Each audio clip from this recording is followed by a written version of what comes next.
Esa esperanza del reino que no tendrá fin nos conduce inevitablemente a uno de los episodios más oscuros y a la vez más reveladores de toda la narrativa bíblica, la traición de Judas Iscariote. Porque si el misterio de los gigantes nos habla de la corrupción colectiva, la historia de Judas nos confronta con la corrupción íntima, silenciosa y progresiva que puede gestarse en el corazón humano aun cuando camina físicamente junto al Mesías. Pocas figuras en la Escritura generan tanta inquietud, tanta pregunta y tanto debate como este hombre que fue contado entre los 12, que oyó las enseñanzas más puras jamás pronunciadas y que, sin embargo, terminó entregando al Hijo de Dios con un beso. La interpretación más popular afirma que Judas traicionó por dinero, 30 piezas de plata, el precio de un esclavo según Éxodo 21:32. Una suma relativamente modesta, pero si analizamos con detenimiento el relato bíblico, descubrimos que reducir su traición a una simple codicia económica es simplificar en exceso un drama espiritual mucho más profundo. El dinero fue el instrumento visible, pero no necesariamente la raíz final del acto. Los evangelios presentan a Judas como el tesorero del grupo apostólico. Juan 12:6 declara claramente que era ladrón y que, teniendo la bolsa, sustraía de lo que se echaba en ella. Esto revela una inclinación previa, una grieta moral que ya estaba presente mucho antes de la noche en Getsemaní. La traición no comenzó en el patio del sumo sacerdote, comenzó en lo secreto, en pequeñas decisiones toleradas, en un corazón que permitía inconsistencias mientras mantenía una apariencia de discípulo fiel. Es significativo que Judas fuera elegido por Jesús. Lucas 6:13 nos dice que el Señor llamó a sus discípulos y escogió a 12, entre ellos a Judas Iscariote, que llegó a ser el traidor. Jesús no fue sorprendido por el desenlace. Desde el principio sabía lo que había en el corazón del hombre. Juan 6:64 afirma que Jesús sabía desde el principio quiénes eran los que no creían y quién le había de entregar. Esto añade una dimensión teológica profunda. La traición de Judas no fue un accidente en el plan redentor, pero tampoco fue una acción forzada contra su voluntad. Fue la convergencia misteriosa entre la soberanía divina y la responsabilidad humana. Cuando examinamos el contexto político y religioso del primer siglo, comprendemos que muchos judíos esperaban un Mesías político, un libertador que expulsara a Roma y restaurara la gloria nacional de Israel. El ambiente estaba cargado de tensión mesiánica. Movimientos revolucionarios surgían con frecuencia. La ocupación romana era una humillación constante. En ese escenario, Jesús aparece predicando el reino de Dios, pero no organizando un ejército. Sana enfermos, perdona pecados, habla de amar a los enemigos y de poner la otra mejilla. Para algunos eso era desconcertante. El nombre Iscariote probablemente proviene de Keriot, una localidad en Judea, lo que lo haría el único discípulo no galileo. Esto podría haber generado cierta distancia cultural dentro del grupo. Aunque no es un detalle determinante, muestra que Judas no era idéntico al resto en origen regional. Algunos estudiosos han sugerido que pudo haber tenido inclinaciones nacionalistas más intensas, quizá esperando que Jesús adoptara una postura más confrontativa frente a Roma. Observemos un momento crucial: la unción en Betania. María derrama un perfume de gran precio sobre Jesús. Judas protesta diciendo que ese perfume podía haberse vendido por 300 denarios y dado a los pobres. El texto aclara que no lo dijo por compasión genuina, sino porque era ladrón. Sin embargo, detrás de esa objeción puede percibirse algo más que codicia. Puede percibirse frustración. Jesús interpreta el acto de María como preparación para su sepultura. Habla abiertamente de su muerte. Una y otra vez anuncia que será entregado, que sufrirá, que será crucificado. Para un discípulo que esperaba triunfo político inmediato, estas palabras podían sonar como fracaso. Para alguien que soñaba con posiciones de influencia en un reino terrenal, el anuncio repetido de sufrimiento podía generar desilusión profunda. La traición entonces podría haber sido el resultado de una crisis de expectativas. Judas no necesariamente dejó de creer que Jesús era el Mesías. Pudo haber dejado de aceptar el tipo de Mesías que Jesús decidió ser. En Juan 13:27 leemos una declaración estremecedora: "Y después del bocado, Satanás entró en él". Esta frase no implica posesión automática sin consentimiento previo. La Escritura muestra un proceso. Primero el robo silencioso, luego la crítica hipócrita, más tarde la negociación con los principales sacerdotes, Finalmente, la apertura total a la influencia satánica. El enemigo no crea la traición desde cero, explota una puerta que ya fue entreabierta. En Mateo 26, 14, 15 se nos dice que Judas fue a los principales sacerdotes y dijo: «¿Qué me queréis dar? Y yo os lo entregaré».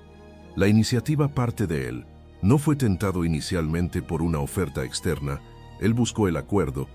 30 piezas de plata fueron el precio acordado, pero el texto no sugiere que estuviera negociando una fortuna extraordinaria.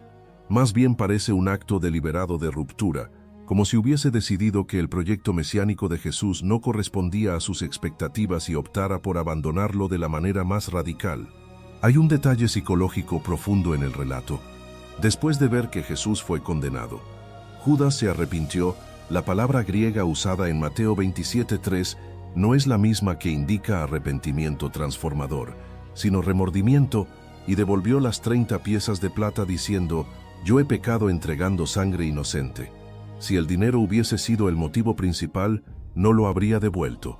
Si la codicia fuera el centro, habría huido con el pago. Pero en lugar de eso experimentó una angustia que lo llevó al suicidio. Esto nos obliga a mirar más allá del argumento económico. El dinero fue un catalizador, pero no el núcleo definitivo. El núcleo parece estar en la desilusión, en la resistencia interna al camino del sacrificio, en la incapacidad de aceptar que el reino de Dios no avanzaría por espada sino por cruz. Judas caminó con Jesús, pero nunca abrazó completamente la lógica del reino.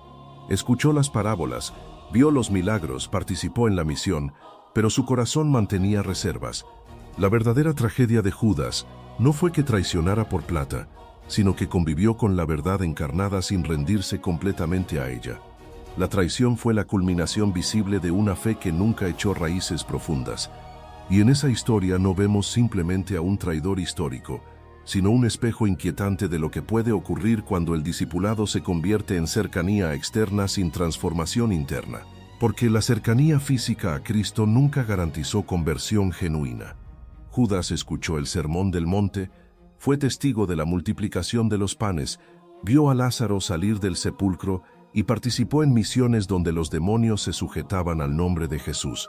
Sin embargo, el privilegio espiritual no reemplaza la rendición del corazón.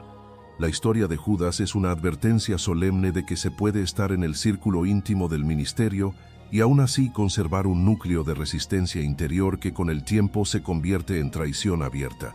Es revelador que, en la última cena, cuando Jesús anunció que uno de los 12 le entregaría, ninguno de los discípulos señaló inmediatamente a Judas. Todos preguntaron: ¿Soy yo, Señor? Eso indica que Judas había mantenido una apariencia impecable. No era el más evidente pecador del grupo. No estaba aislado ni marginado. Compartía la mesa, participaba del pan y del vino. Esto añade una dimensión aún más inquietante. La hipocresía puede camuflarse con sorprendente eficacia dentro de la comunidad de fe. La traición no siempre se anuncia con señales dramáticas, muchas veces madura en silencio bajo una fachada de normalidad espiritual. El momento del beso en Getsemaní es profundamente simbólico, un gesto de afecto convertido en señal de entrega. La traición no fue ejecutada con violencia directa por parte de Judas, sino con proximidad calculada. «Salve, maestro», dijo, antes de besarle. El contraste es estremecedor. Mientras Jesús se dirige voluntariamente hacia el cumplimiento del plan redentor, Judas utiliza el lenguaje del discipulado para facilitar la captura. Allí se revela la culminación de un proceso interno. Cuando el corazón se endurece, incluso los símbolos más sagrados pueden ser usados con fines perversos. Ahora bien, si no fue el dinero la causa principal, ¿qué impulsó realmente a Judas a cruzar esa línea irreversible? Todo apunta a una combinación de desilusión mesiánica, ambición frustrada y resistencia al camino del sufrimiento. Jesús no respondió a la expectativa nacionalista de establecer un reino político inmediato. Rechazó la violencia en el huerto, sanó la oreja del siervo del sumo sacerdote y se entregó sin resistencia. Para alguien que esperaba un Mesías conquistador, esto pudo haber sido el colapso definitivo de sus esperanzas. Es posible que Judas haya intentado forzar la situación, provocando una confrontación que obligara a Jesús a manifestar poder. Si ese fue el cálculo, fracasó trágicamente. El Evangelio de Juan nos ofrece otra clave importante. En Juan 12, después de la unción en Betania, se intensifica la oposición de los líderes religiosos. La popularidad de Jesús crecía, pero también el complot para matarlo. Judas pudo haber percibido que el movimiento estaba perdiendo viabilidad política. Si el reino no se manifestaba con poder visible, si el maestro insistía en hablar de muerte y entrega, entonces el proyecto desde una perspectiva humana parecía condenado. La traición pudo haber sido, en su mente, una salida estratégica, o incluso una forma de acelerar acontecimientos. Pero el corazón que actúa sin someterse plenamente a la voluntad divina termina atrapado por sus propias decisiones. Hay una dimensión espiritual que no puede ignorarse. Lucas 22:3 declara que Satanás entró en Judas. Esto no elimina su responsabilidad, pero sí revela que la traición formó parte de un conflicto cósmico mayor. Desde Génesis 3:15, la serpiente buscaba herir a la simiente prometida. En la cruz, el enemigo creyó obtener victoria. Judas se convirtió en instrumento dentro de ese escenario, pero no como víctima inocente, sino como colaborador voluntario. La Escritura nunca presenta a Judas como alguien obligado contra su voluntad. Jesús mismo dijo en Juan 17:12 que se había perdido el hijo de perdición, para que la Escritura se cumpliese. El cumplimiento profético no anula la responsabilidad moral, la incluye. Después de la condena de Jesús, el remordimiento de Judas revela la magnitud de su conflicto interno. Devolver el dinero fue un acto desesperado. Reconocer que había entregado sangre inocente muestra que no actuó desde el odio puro, sino desde una mezcla compleja de motivaciones mal dirigidas. Pero su arrepentimiento no fue redentor, fue autodestructivo. En lugar de correr hacia la misericordia como Pedro lo hizo después de negar al Señor, Judas eligió la desesperación. Pedro lloró amargamente, pero regresó. Judas sintió remordimiento, pero no buscó restauración. La diferencia entre ambos no fue la gravedad del pecado, sino la dirección posterior del corazón. Aquí emerge una verdad profunda y pastoral. El pecado puede ser devastador, pero la desesperación sin fe es aún más mortal. Judas vio su error, pero no creyó en la posibilidad de perdón. Su tragedia no fue solo traicionar, sino no confiar en la gracia. La cruz que él ayudó a facilitar era, paradójicamente, el medio por el cual también podría haber encontrado redención si hubiese corrido hacia ella en arrepentimiento genuino. Así, la verdadera razón de su traición no se reduce a monedas de plata. Fue el resultado de un corazón dividido, de expectativas no rendidas, de ambiciones no purificadas y de una fe que nunca abrazó completamente el camino del sacrificio. Judas siguió a Jesús mientras el proyecto parecía prometedor, pero se apartó cuando el camino condujo al sufrimiento. Y en esa decisión se revela un principio eterno. Muchos desean la gloria del reino, pero pocos aceptan la cruz que lo precede. Porque el reino de Dios no avanza según la lógica del poder humano, sino mediante la entrega voluntaria, la humillación y la obediencia hasta la muerte. Judas caminó junto al Maestro mientras los milagros multiplicaban multitudes y la fama crecía en Galilea, pero cuando el discurso comenzó a centrarse en negarse a sí mismo, tomar la cruz y perder la vida para hallarla, algo en su interior comenzó a resistirse. Juan 6 registra un momento decisivo. Después del discurso del pan de vida, muchos discípulos volvieron atrás y ya no andaban con él. Jesús preguntó a los 12 si también querían irse. Pedro respondió: Señor, ¿a quién iremos? Tú tienes palabras de vida eterna. Pero en ese mismo contexto Jesús añadió: No os he escogido yo a vosotros los 12, y uno de vosotros es diablo. Desde entonces la tensión estaba presente. Ese pasaje revela que la incredulidad de Judas no surgió en la última semana, sino que fue gestándose durante el ministerio. La palabra diablo allí utilizada no significa que fuera literalmente Satanás, sino que actuaba como adversario, como opositor interno al propósito divino. El conflicto no era externo, sino interno. Judas oía las mismas enseñanzas que los demás, pero su interpretación era filtrada por expectativas personales. Cuando Jesús hablaba de servicio, tal vez él pensaba en estrategia. Cuando hablaba de muerte, tal vez él pensaba en fracaso. Cuando hablaba de un reino no de este mundo, tal vez su mente seguía anclada en la restauración política de Israel. Hay un momento particularmente revelador en Lucas 22, cuando surge una discusión entre los discípulos acerca de quién sería el mayor. Aún en la última cena, la ambición por posición no había desaparecido del grupo. Jesús respondió lavando sus pies, redefiniendo la grandeza como servicio. Ese gesto debió confrontar profundamente a Judas. El Mesías que se arrodilla para lavar pies no encaja en la imagen de un conquistador armado. El líder que habla de traición inminente no coincide con el general que marcha hacia la victoria política. Cada acto de humildad de Cristo era una invitación a una fe más profunda, pero también una prueba para corazones que buscaban otra clase de reino. Cuando finalmente Judas decide ir a los principales sacerdotes, el Evangelio de Mateo enfatiza su iniciativa. Él pregunta, ¿qué me queréis dar? Esa frase revela cálculo. No es un arrebato emocional momentáneo, es una decisión deliberada. Sin embargo, la cantidad recibida, 30 piezas de plata, no corresponde a una ambición desmedida. Es casi irónica en su modestia. Si la codicia fuera el motor central, la negociación habría sido más agresiva, pero el texto no muestra entusiasmo por enriquecerse, muestra disposición a romper. El dinero fue el símbolo tangible de una ruptura interna ya consumada. Es interesante notar que, en el momento del arresto, cuando Pedro saca la espada y corta la oreja del siervo del sumo sacerdote, Jesús lo reprende. Vuelve tu espada a su lugar. Si Judas había imaginado que la confrontación forzaría una manifestación de poder sobrenatural, ese instante fue el colapso definitivo de cualquier expectativa restante. Jesús no invoca legiones de ángeles, no huye, no resiste, se entrega.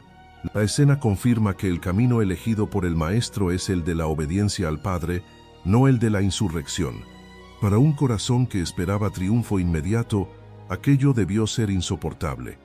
Después viene el remordimiento. Mateo 27 describe con crudeza el desenlace. Judas devuelve el dinero y confiesa haber entregado sangre inocente. La respuesta fría de los sacerdotes, ¿qué nos importa a nosotros? Allá tú, revela la soledad absoluta en la que cae. Aquellos con quienes negoció no comparten su culpa ni su angustia. El sistema religioso que utilizó para concretar su traición no le ofrece restauración. Y aquí emerge otra verdad profunda. El pecado promete alianza, pero produce aislamiento. Lo que parecía una salida estratégica se convierte en callejón sin salida. La diferencia entre Judas y Pedro se vuelve entonces crucial. Ambos fallaron en la última noche. Ambos negaron de maneras distintas su lealtad al Señor. Pero Pedro, después de llorar amargamente, permitió que la mirada de Cristo lo condujera al arrepentimiento verdadero. Judas, en cambio, permitió que la culpa lo arrastrara hacia la desesperación. La palabra griega usada para describir su pesar indica remordimiento, no transformación. Sintió el peso del error, pero no corrió hacia la gracia. Esa elección final selló su destino trágico. Por eso afirmar que la traición fue motivada simplemente por dinero es ignorar la profundidad del conflicto espiritual que se desarrolló en su interior. Fue el resultado de una fe superficial, de una adhesión externa sin rendición interna, de una expectativa mesiánica no sometida a la revelación progresiva de Jesús. Judas quiso un Cristo que cumpliera sus categorías. Cuando descubrió que el verdadero Mesías no se ajustaba a ellas, eligió apartarse de la manera más devastadora posible. En última instancia, la historia de Judas no solo explica un acto de traición, expone el peligro de seguir a Cristo sin abrazar plenamente su señorío. Porque se puede admirar al Maestro y sin embargo resistirse a su método. Se puede participar en el ministerio y sin embargo guardar ambiciones ocultas. Se puede caminar 3 años junto a la encarnación de la verdad y aún así no permitir que esa verdad transforme completamente el corazón. Y esa es la advertencia más solemne que emerge de su historia. La proximidad a lo sagrado no sustituye la conversión genuina. Y la fascinación por el reino no equivale a la entrega absoluta al Rey. Porque el discipulado verdadero no consiste únicamente en seguir pasos visibles, sino en rendir motivaciones invisibles. Judas acompañó a Jesús en caminos polvorientos, escuchó parábolas pronunciadas a orillas del mar y fue testigo de señales que estremecían multitudes, pero nunca permitió que el mensaje penetrara hasta el centro de su ambición personal. La semilla fue sembrada, pero el terreno no fue completamente preparado, y cuando las circunstancias presionaron, lo que estaba oculto salió a la superficie. Hay un detalle que suele pasar desapercibido y que sin embargo revela la profundidad del drama. Jesús lavó también los pies de Judas. En Juan 13, antes de anunciar la traición, el Maestro se ciñe la toalla y comienza a lavar los pies de sus discípulos. No excluye al traidor, no lo expone públicamente en ese momento, no lo aparta de la mesa, le sirve. Ese acto es una de las escenas más conmovedoras de toda la Escritura. El amor de Cristo alcanza incluso al que está a punto de entregarlo. La gracia estuvo disponible hasta el último instante. Judas no fue empujado hacia la traición por falta de oportunidad de arrepentimiento. Fue retenido por su propia resistencia interior. Cuando Jesús le ofrece el bocado mojado, un gesto de honor en la cultura judía, está extendiendo una señal final de cercanía. Es como si el Señor estuviera diciendo sin palabras: aún puedes detenerte, aún puedes elegir otro camino. Pero el texto afirma que después de ese bocado, Satanás entró en él. La decisión ya estaba madura, el corazón ya había cruzado el umbral. La influencia externa solo selló lo que internamente se había consentido. Este punto es crucial para comprender la naturaleza de la traición. No se trató de una explosión repentina de maldad, sino de una acumulación progresiva de decisiones pequeñas toleradas y no confrontadas. La Escritura enseña que el pecado, cuando es concebido, da a luz, y el pecado siendo consumado da a luz muerte. Judas ilustra ese proceso con una claridad estremecedora. Primero la incongruencia privada con el dinero, luego la crítica disfrazada de piedad, más tarde la negociación secreta, finalmente la entrega pública. El trayecto fue gradual, aunque el desenlace fue dramático. También debemos considerar la dimensión teológica del cumplimiento profético. El Salmo 41:9 dice: «Aun el hombre de mi paz en quien yo confiaba, el que de mi pan comía, alzó contra mí el calcañar». Jesús cita esta escritura en Juan 13, mostrando que la traición no sorprendió al cielo. Sin embargo, el hecho de que estuviera profetizada no convirtió a Judas en un mero actor sin voluntad. La soberanía divina opera sin violentar la responsabilidad humana. Judas actuó conforme a sus decisiones. Dios incorporó esas decisiones en el cumplimiento del plan redentor. Esta tensión entre providencia y libertad es uno de los misterios más profundos de la teología bíblica. La tragedia de Judas también revela algo acerca del corazón humano frente al desengaño espiritual. Cuando Dios no actúa según nuestras expectativas, podemos reaccionar de dos maneras: someternos con fe o endurecernos con resentimiento. Judas parece haber elegido lo segundo. Tal vez esperaba un trono y recibió una toalla. Tal vez esperaba una revolución y escuchó acerca de perdón. Tal vez soñaba con influencia y oyó palabras sobre negarse a sí mismo. Cada enseñanza que invitaba a humildad pudo haber sido percibida como amenaza a sus aspiraciones. El contraste con María de Betania es revelador. Ella derramó perfume costoso sin calcular pérdida. Judas calculó valor monetario mientras el Hijo de Dios hablaba de sepultura. Uno adoró, el otro evaluó, uno entregó generosamente, el otro retuvo y sustrajo. Ambos estuvieron cerca de Jesús, pero sus corazones estaban en direcciones opuestas. La verdadera diferencia no fue acceso al Maestro, sino respuesta al Maestro. Al contemplar esta historia, comprendemos que la traición de Judas no fue simplemente un episodio histórico necesario para llevar a Cristo a la cruz. Fue también una advertencia permanente para la Iglesia. El peligro no es solo la oposición externa, sino la lealtad dividida. El mayor riesgo no siempre proviene del enemigo declarado, sino del discípulo que nunca resolvió internamente quién gobierna su corazón.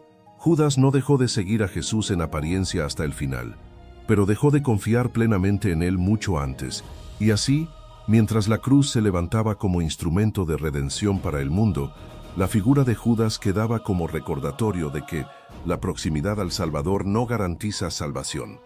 Lo que determina el destino eterno no es cuán cerca caminamos externamente, sino cuánto nos rendimos internamente, porque el reino que Jesús proclamó no se impone por fuerza ni se negocia por conveniencia, se recibe por fe, se abraza con humildad y se sostiene mediante una entrega que no busca beneficio personal, sino obediencia total al propósito eterno de Dios. Y es precisamente allí donde la figura de Judas adquiere una dimensión aún más profunda, no solo como traidor histórico, sino como símbolo de una advertencia permanente para todo aquel que se acerca a lo sagrado sin permitir que lo sagrado transforme su interior. La traición de Judas no comenzó con un beso en Getsemaní, comenzó cuando el reino dejó de coincidir con sus expectativas personales. Cuando el Mesías no actuó conforme a su esquema mental, en lugar de ajustar su corazón a la revelación divina, intentó ajustar la revelación a su deseo. Este patrón no es exclusivo del primer siglo. A lo largo de la historia, Muchos han seguido a Cristo mientras el mensaje promete bendición visible, favor inmediato o realización personal. Pero cuando el Evangelio exige negarse a sí mismo, perdonar al enemigo, perseverar en el sufrimiento o renunciar a ambiciones ocultas, el corazón revela su verdadera lealtad. Judas representa al discípulo que desea la corona sin aceptar la cruz, que quiere el poder sin el proceso, que anhela el resultado sin abrazar el camino. Hay una ironía estremecedora en el hecho de que Judas presenció milagros que confirmaban la autoridad divina de Jesús. Vio demonios expulsados, enfermedades revertidas, tormentas calmadas con una palabra. No le faltaron evidencias. Sin embargo, la fe bíblica no se sostiene únicamente sobre evidencia externa, sino sobre confianza rendida. Israel vio el Mar Rojo abrirse y aún así murmuró en el desierto.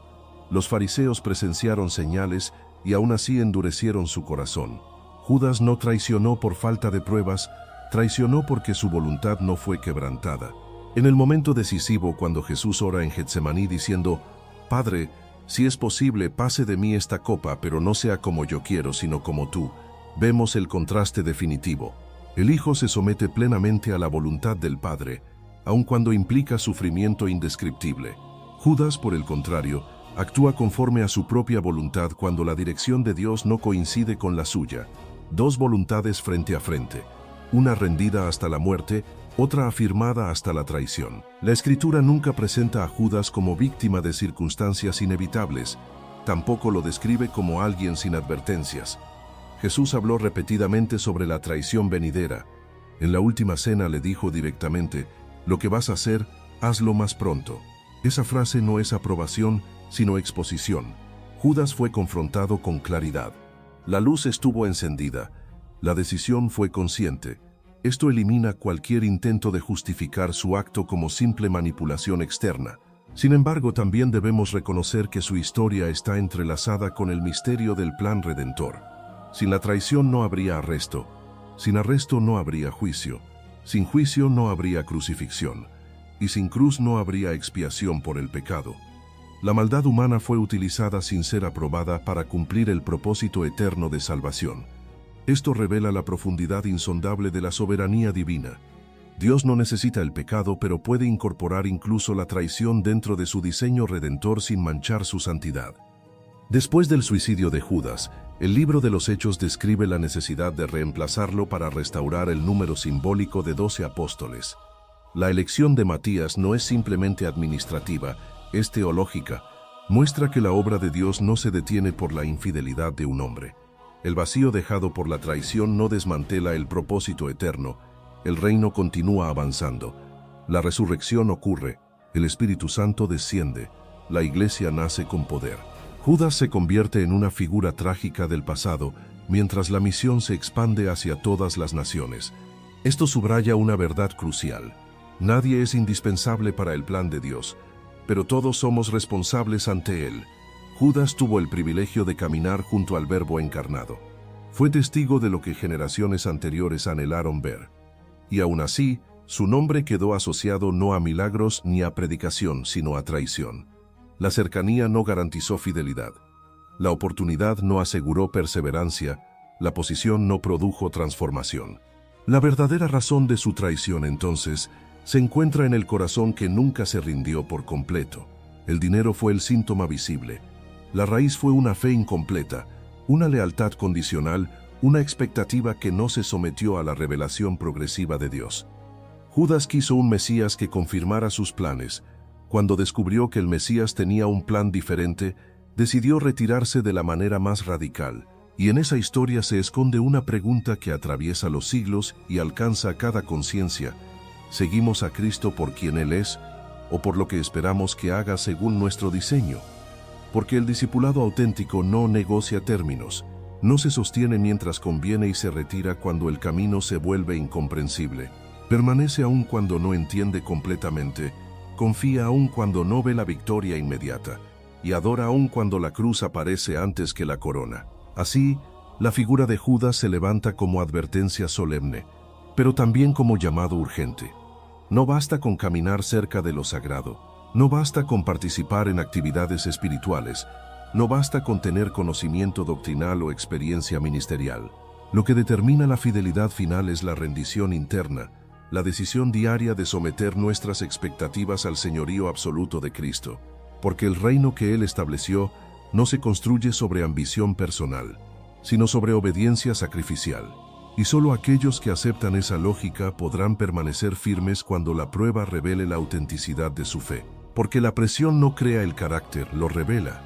En la noche más oscura de la historia redentora, cuando las antorchas iluminaban el huerto y el sonido de las armas rompía el silencio de Getsemaní, cada discípulo fue expuesto.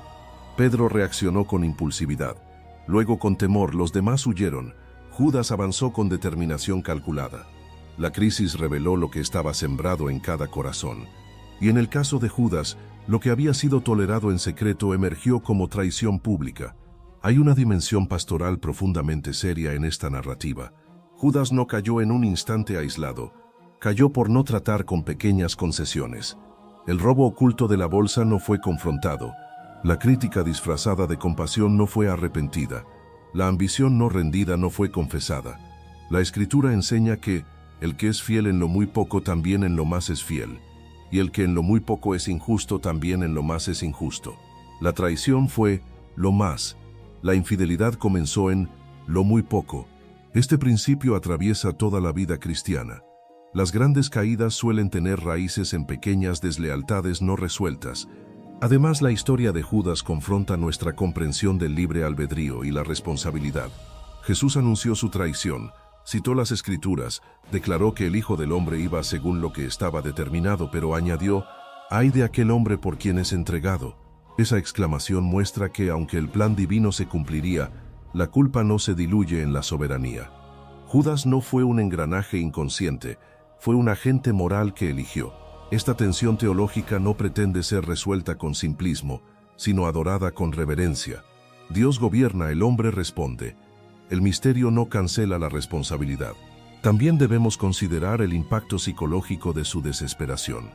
Cuando Judas vio que Jesús fue condenado, comprendió que su acción no había producido el resultado que quizá imaginaba. Si esperaba que el Maestro manifestara poder y escapara, quedó desmentido. Si buscaba provocar un giro estratégico, se encontró ante un proceso irreversible. La culpa entonces se volvió insoportable. Pero la diferencia crucial entre remordimiento y arrepentimiento radica en la dirección del alma. El remordimiento mira el daño y se hunde en él. El arrepentimiento mira a Dios y corre hacia su misericordia. Judas hizo lo primero. Pedro hizo lo segundo. La Escritura no nos dice que Judas buscara a Jesús después de su condena para clamar por perdón. No acudió al Maestro, sino a los sacerdotes. No fue al trono de la gracia, sino al sistema que lo había utilizado. Y cuando ese sistema lo rechazó, quedó solo con su culpa. Esta es otra lección profunda. Cuando el pecado nos arrastra lejos de la comunión con Dios, intentar resolver la culpa fuera de Él solo aumenta el vacío. La restauración nunca se encuentra en estructuras humanas, sino en la gracia divina. En contraste, después de la resurrección, Jesús busca a Pedro.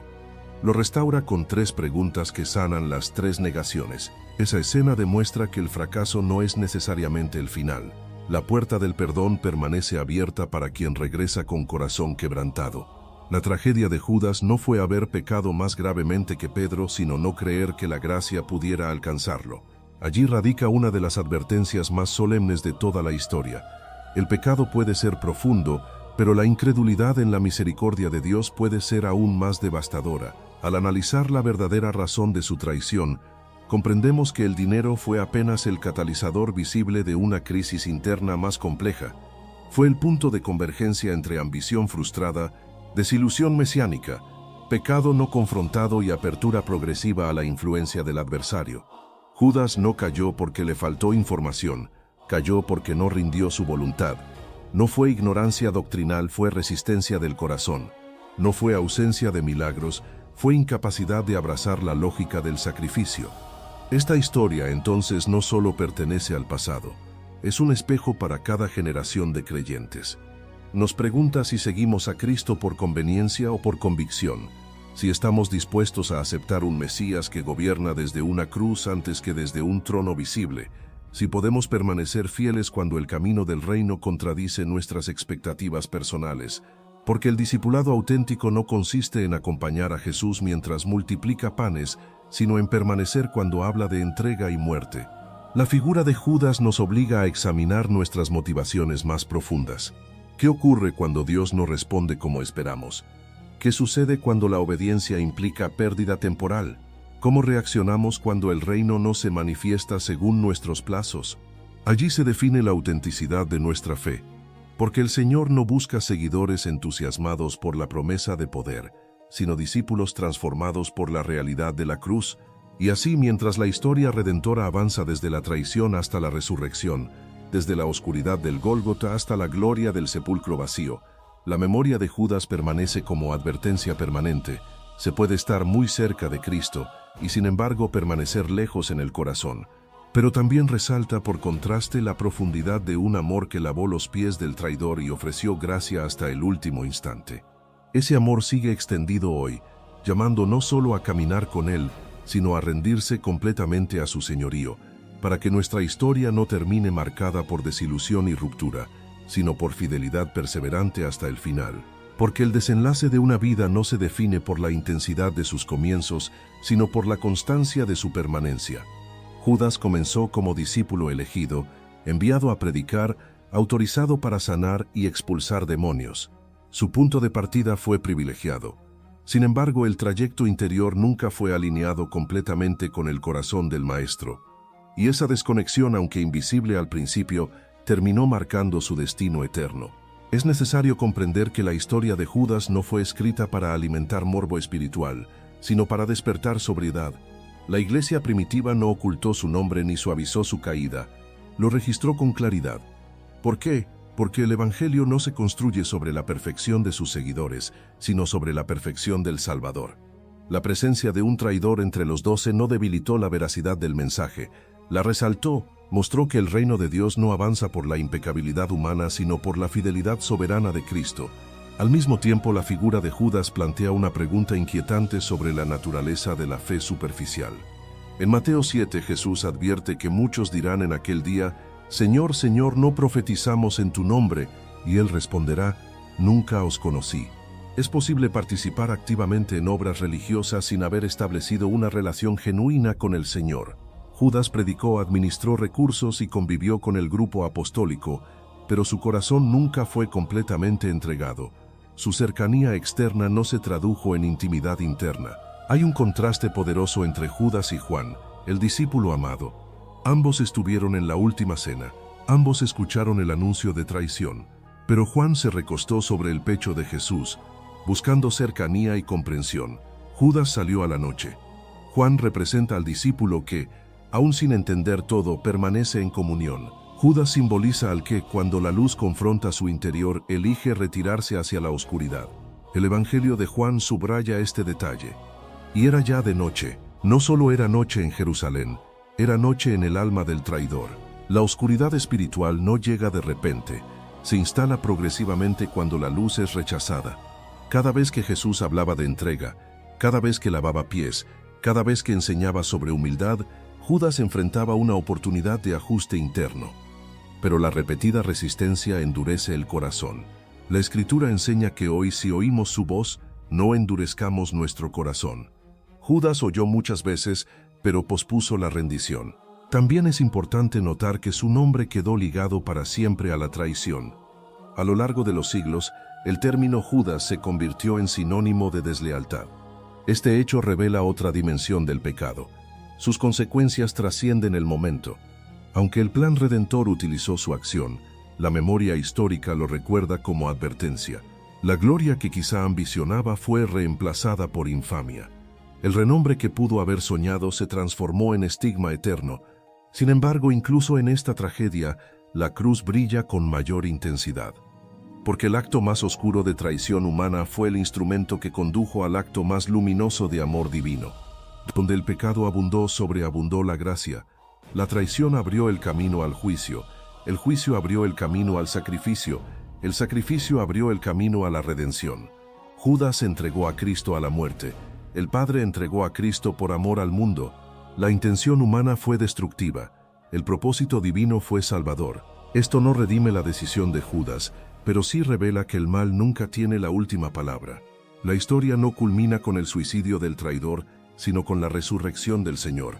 La tumba vacía proclama que ninguna conspiración, ninguna traición y ninguna oscuridad pueden frustrar el plan eterno. Y esa verdad es fundamental para entender la narrativa completa.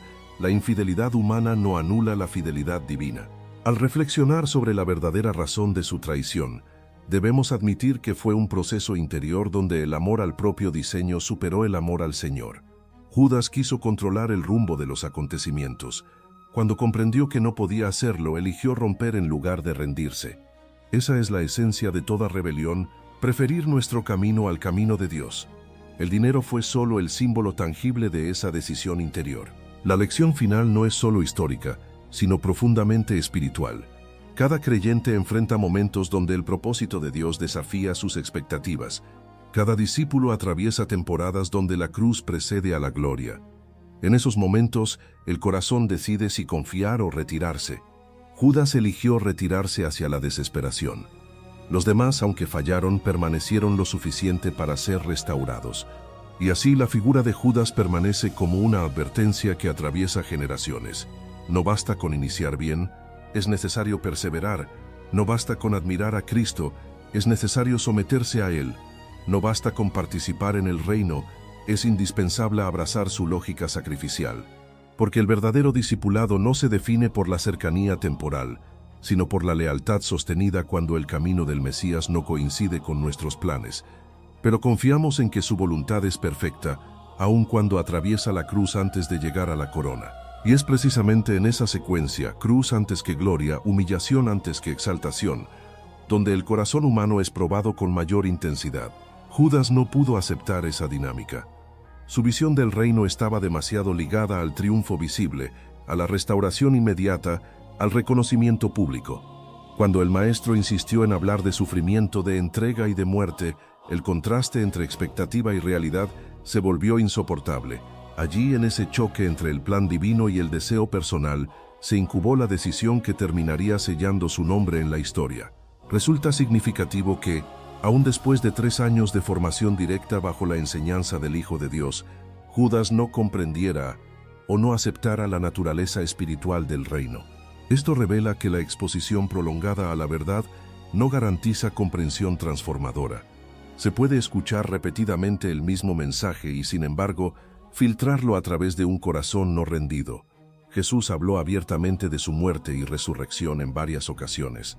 Anunció que sería entregado en manos de hombres. Explicó que su sangre sería derramada para perdón de pecados. Pero si el oído está condicionado por ambición o por una agenda propia, la revelación no penetra con plenitud. Hay algo profundamente humano en esta resistencia.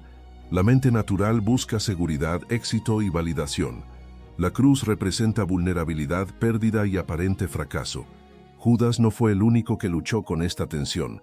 Pedro también intentó impedir que Jesús hablara de su muerte, recibiendo la severa reprensión. «Apártate de mí, Satanás». La diferencia es que Pedro, confrontado, permaneció. Judas, confrontado por la dirección que tomaban los acontecimientos, optó por actuar desde su propia lógica. Otro aspecto revelador es la forma en que Judas manejó su culpa. Cuando reconoció haber entregado sangre inocente, su declaración contenía verdad. Admitió su pecado. Sin embargo, la confesión aislada no equivale a restauración. La Escritura enseña que la tristeza que es según Dios produce arrepentimiento para salvación, pero la tristeza del mundo produce muerte. La tristeza de Judas fue del segundo tipo. Se centró en la consecuencia y en la culpa, no en la gracia y en la esperanza. Miró su error pero no miró al Salvador. Y esa diferencia marcó la distancia entre desesperación y redención. La historia de Judas también plantea una advertencia acerca del autoengaño espiritual. Es posible convencerse de que se está sirviendo a Dios mientras el corazón persigue otra cosa. Los líderes religiosos que aceptaron el dinero de Judas creían defender la pureza doctrinal de Israel. Judas quizá pensó que estaba resolviendo una situación que ya consideraba insostenible. El pecado rara vez se presenta como mal absoluto, suele disfrazarse de justificación razonable. La traición en su mente pudo haber sido vista como una acción necesaria. Pero el corazón que se separa de la obediencia termina racionalizando lo que antes habría considerado impensable. Hay también una dimensión escatológica en esta figura. Judas es llamado hijo de perdición, un título que más adelante se aplica al hombre de pecado en la enseñanza apostólica, no porque sean idénticos, sino porque ambos encarnan la rebelión desde dentro del ámbito de la revelación. No es Adobe Firefly is the all-in-one creative studio with AI-powered image and video editing for today's creative process. Built for creators of every kind, Firefly helps you generate, edit, and experiment fast. Because the asks aren't getting smaller, the budgets aren't getting bigger, and the timelines, oh yeah, still tight. With all the best creative AI models in one place, Firefly brings your ideas to life. Unlock a better way to make with Adobe Firefly. La oposición ignorante la más peligrosa, sino la oposición que surge desde la proximidad a la verdad. Esa cercanía hace la caída más grave, no menos, y sin embargo, aún en esta historia oscura, la luz de Cristo brilla con intensidad incomparable. Jesús no respondió a la traición con odio, no pronunció maldiciones sobre Judas en el huerto, lo llamó amigo en el momento del beso. Ese detalle es estremecedor. Hasta el último instante, el Señor no negó la relación. La oportunidad de detenerse estuvo allí. La gracia no fue retirada anticipadamente. El amor fue constante, incluso frente a la traición inminente. Esto revela la naturaleza del corazón de Dios. Él no se deleita en la caída del hombre, no empuja hacia la perdición. Advierte, llama, sirve y ofrece misericordia. La condenación no es resultado de falta de gracia, sino de rechazo persistente a ella. Judas no fue excluido del amor, se excluyó de la confianza, no fue privado de oportunidad, la desaprovechó, no fue forzado a la desesperación, eligió no creer en la posibilidad del perdón.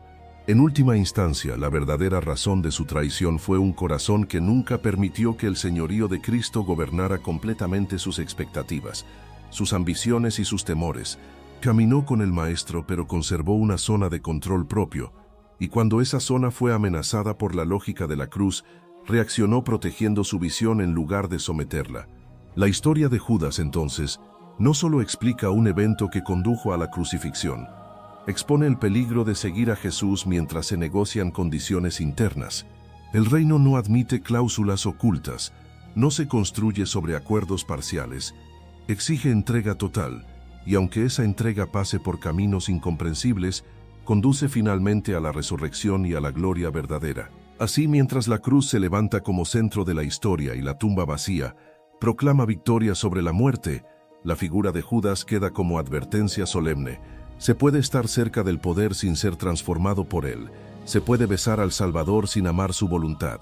Se puede reconocer la inocencia de Cristo y, aún así, no confiar en su gracia. Pero para todo aquel que decide rendirse plenamente, la historia no termina en remordimiento, sino en restauración. No en desesperación, sino en esperanza viva, no en traición, sino en fidelidad que persevera hasta ver al Rey en su gloria. Porque al final toda la historia redentora converge en ese momento supremo donde la verdad será plenamente revelada y cada corazón quedará expuesto ante la luz eterna. En ese día no se evaluará cuán cerca caminamos físicamente de Cristo, sino cuán profundamente le permitimos gobernar nuestras decisiones, nuestras motivaciones y nuestras expectativas. Judas caminó junto al Verbo encarnado, pero nunca permitió que el Verbo reescribiera su interior. Existe una dimensión profundamente trágica en el hecho de que Judas presenció el amor más puro jamás manifestado y aún así eligió otro camino. Vio cómo Jesús tocaba leprosos, defendía a pecadores arrepentidos y lloraba frente a la tumba de un amigo. Escuchó palabras que desmantelaban la hipocresía religiosa y revelaban el corazón del Padre. Fue testigo de compasión, poder y verdad sin mezcla. Pero el corazón humano puede permanecer impermeable incluso ante la manifestación más clara de la gracia si no está dispuesto a rendirse. La traición de Judas también revela que el peligro más grande para el creyente no siempre es la persecución externa, sino la incongruencia interna. Los fariseos se oponían abiertamente. Judas convivía íntimamente. El enemigo externo es identificable. El enemigo interior es más sutil. Cuando la ambición personal se esconde bajo lenguaje espiritual, cuando la expectativa no rendida se disfraza de celo, cuando el deseo de control se mezcla con servicio religioso, el terreno se vuelve resbaladizo. Judas no se levantó una mañana con la intención declarada de destruir al Maestro, llegó allí paso a paso, decisión tras decisión, sin confrontar aquello que se gestaba en secreto. Este proceso gradual es una advertencia para cada generación. La fidelidad no se pierde de un día para otro, se erosiona lentamente cuando la obediencia deja de ser prioridad absoluta. Judas escuchó sobre el costo del discipulado, pero no internalizó su significado.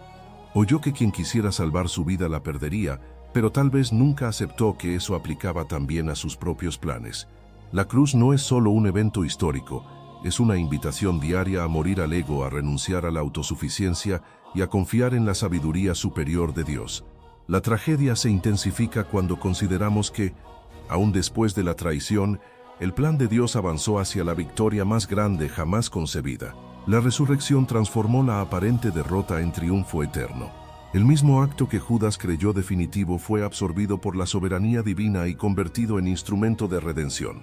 Esto no minimiza su responsabilidad, pero sí exalta la grandeza del propósito eterno. Donde el hombre intentó manipular el curso de los acontecimientos, Dios reveló que su designio no puede ser frustrado, y aquí se encuentra una verdad profundamente consoladora. La infidelidad humana no puede desmantelar la fidelidad de Dios. La Iglesia no se sostiene sobre la constancia perfecta de sus miembros, sino sobre la obra consumada de Cristo. Judas cayó, Pedro fue restaurado, los demás aprendieron mediante prueba y temor, pero el Señor permaneció firme, avanzando hacia la cruz con determinación inquebrantable. El amor que sostuvo al Hijo en Getsemaní es el mismo que sostiene hoy a cada creyente que decide rendirse plenamente. Sin embargo, la historia no debe leerse únicamente como advertencia sombría, sino también como llamado urgente a examinar el corazón. Judas no fue el último en enfrentar la tensión entre expectativa y obediencia. Cada creyente, en diferentes momentos, debe decidir si confía en el carácter de Dios cuando el camino parece contrario a su lógica. El discipulado genuino no exige comprensión total, sino confianza total. No requiere ver el resultado inmediato, sino creer en la fidelidad del que promete. En última instancia, la verdadera razón de la traición de Judas fue la negativa a aceptar un Mesías que reina desde la cruz, antes de reinar desde el trono visible. Fue la incapacidad de abrazar un reino que transforma desde adentro antes de manifestarse externamente. Fue la decisión de aferrarse a su propia visión, cuando la revelación divina desafió sus categorías.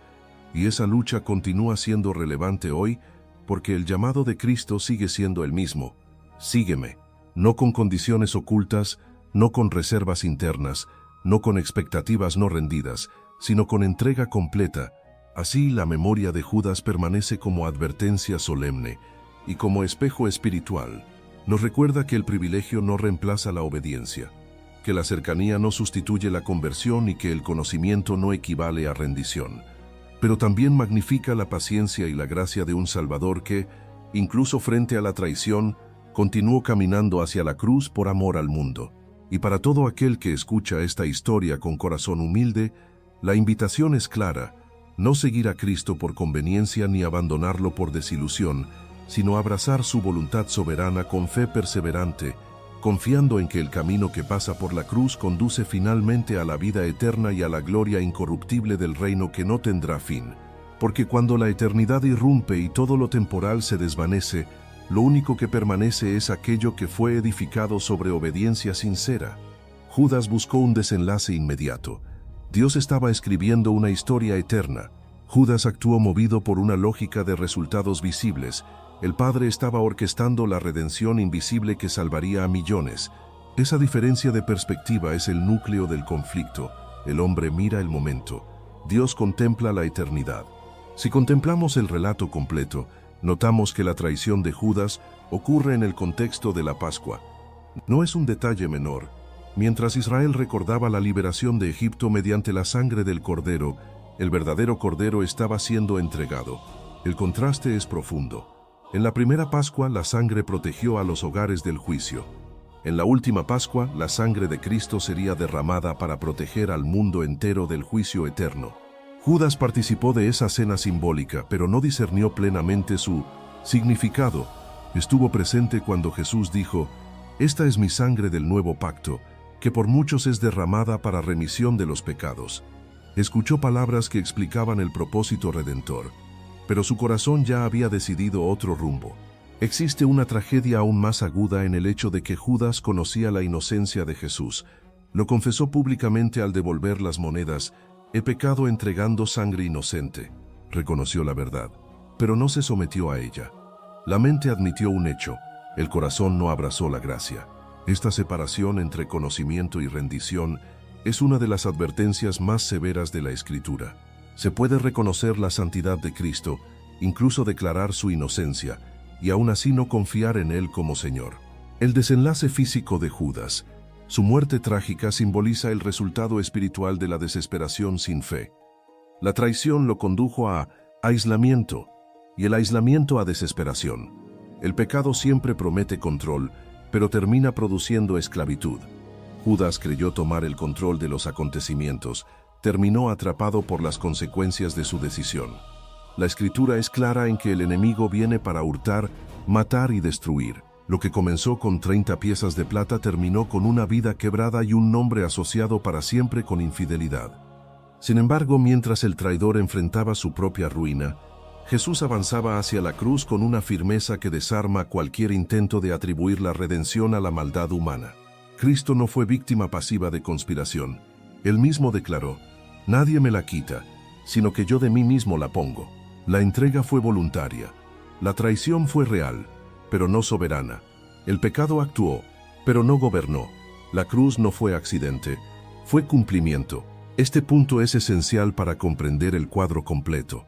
Judas pudo haber imaginado que estaba precipitando un final no deseado para el Maestro, pero en realidad estaba participando en el cumplimiento del plan eterno. El misterio de la providencia divina se manifiesta aquí con claridad. Dios puede tomar incluso el acto más oscuro y convertirlo en instrumento de salvación, sin aprobar la intención maligna que lo originó. La cruz es la evidencia suprema de esa verdad. La pregunta que emerge para cada lector es inevitable. ¿Qué hacemos cuando la voluntad de Dios no coincide con nuestros planes? Judas eligió resistir y finalmente romper. Pedro eligió llorar y regresar. Juan eligió permanecer cerca del corazón del Maestro. Cada uno enfrentó confusión y temor, pero sus decisiones divergieron en el punto crucial de la confianza. La historia no se escribió en un solo momento, sino en la dirección constante del corazón. Y así, la verdadera razón de la traición de Judas no fue simplemente avaricia. Fue un corazón que nunca permitió que el señorío de Cristo reemplazara completamente sus propias expectativas. Fue la incapacidad de aceptar un reino espiritual antes que político, una cruz antes que un trono, una humillación antes que exaltación. Fue la decisión de mantener control cuando el llamado era a rendición total. Al contemplar su historia, la advertencia es clara y a la vez misericordiosa. La cercanía externa a lo sagrado no garantiza transformación. La participación en actividades espirituales no sustituye la entrega interior. El conocimiento bíblico no reemplaza la obediencia práctica.